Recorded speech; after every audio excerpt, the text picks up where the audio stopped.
Now, it's the bank holiday weekend, and a lot of you might be thinking of hitting the bottle to wind down. Well, solicitor Jeanette Miller, senior and managing partner of Jeffrey Miller Solicitors here in Manchester, is here with us this morning for some sobering advice about drink driving. So apart from the obligatory journey of being stuck behind a caravan on whichever motorway you tend to be over the next couple of days, drink driving is a problem on bank holidays. Well, we tend to be busier around the bank holiday weekend. I don't know the reason for that. I suspect, however, that lots of people do go out and drink more over the bank holiday weekend, knowing that they don't have to be in work on the Monday. And I think that quite a lot of people will go out and possibly have what one would call an all-dayer, and don't realise that they need to eat, and that they need to make sure that they're pacing themselves, and they can have several hours of drinking and then get in the car either that night, hopefully not, but the morning after in particular can be a bad time when people don't realise the alcohol isn't yet out of their system. Do you think that that's part of the problem, though? No, there's a national campaign being launched at the moment to make people aware of the units that they're consuming. But like you've mentioned there, the next morning, a lot of people wake up think, I'm okay, I've had a breakfast, I can drive now. Is that part of the problem then? Is that what you see more and more? Yeah, I think people will look at what units they're drinking, or think they know what units they're drinking. That isn't actually what the measurement they need to watch. Units is a measure of alcohol, and the way that interacts with the body differs with everybody. It depends on your weight, it depends on what you've had to eat. If you have, people might think it's a myth, but if you haven't had anything to eat, then your alcohol level will actually be higher because of the absorption and elimination rate in your body. I'm not a scientist, but that's just something that people don't really think about. So yeah, I think it's part of the problem is ignorance about how alcohol and the body interact. What are the legal requirements of being safe to drive whilst having a drink? Because there have been some, it is almost subjective, I think, down to the individual. Yeah, it is. My advice would be don't drink anything at all if you're going to be getting in a car, because it really does depend on the individual. A slim woman cannot have as much as a hefty man, and I think that's part of the problem. Applying a measure of alcohol without taking into account those issues can be very dangerous. So if somebody does get caught and they are over the limit to whatever degree, what happens then? Because surely, I mean, your job, obviously you work with people who have committed drink driving offences.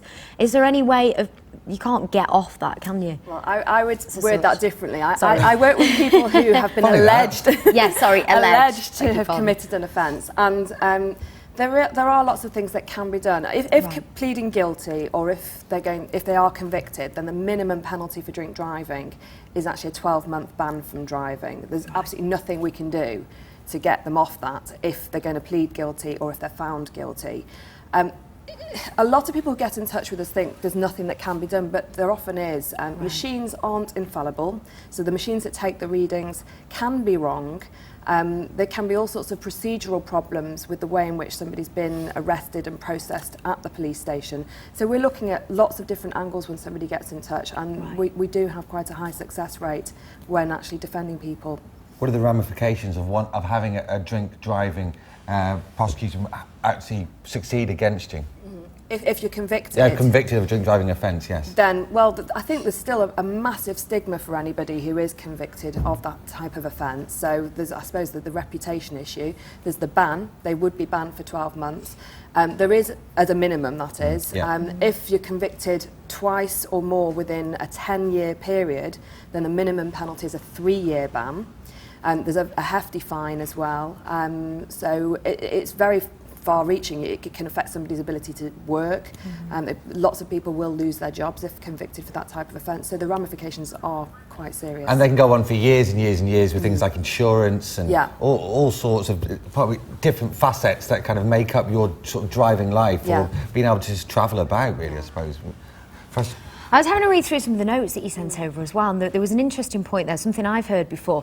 Is it possible to be convicted if you've decided not to drive, but you've slept in your car overnight and then you were stopped by a police officer and then tested and you were proven to be over the limit? What happens there? There's a separate offence known as drunk in charge of a vehicle. So there is, I mean, some people think, well, I'm over the limit, so I'll get in my car and try and sleep it off. You've got to be very careful, because if your keys are in the ignition and you're sat at the wheel, then you're effectively in control of that vehicle, and then it would be up to you to prove either that you had no intention of driving until you weren't over the limit anymore, or you weren't in control of the vehicle. So there's lots of things that you need to be careful of. If you're going to do that, I'd get in the back seat, but even then there could be a suggestion that there was an intention to drive at some point. There's been no shortage of literature and advertising campaigns regarding the dangers of drink driving, yet we still seem to do it as a nation. You know, there still seems to be these terrible stories that we hear, festive periods, bank holidays. Why are we still like this? This is part of this drinking culture, which is a much bigger problem. I think part of this, it is that. I think a lot of it's ignorance. I think people think they're okay to drive because they might have had 2 glasses of wine. I think we were talking before, a glass of wine in a pub these days can be half a bottle depending on the glass. So exactly. You don't know what you're being served measure-wise, do you? So I think a lot of it is people not realising that they might be over the limit. And virtually every person that does get in touch with me will start off by saying, I'm not a drink driver, I don't agree with drink driving. I don't think anybody does agree with drink driving. So I think, unfortunately, lots of people just don't realise that they might be committing an offence if they have been drinking and they get behind the wheel. Well, drink driving leads us on to, as we've just touched on there briefly, the drinking culture of this country. And you picked out a story, the childhood casualties of binge Britain. We'll be discussing this story and a few others in this morning's national and regional newspapers with Jeanette after the break. We'll see you in just a couple of minutes.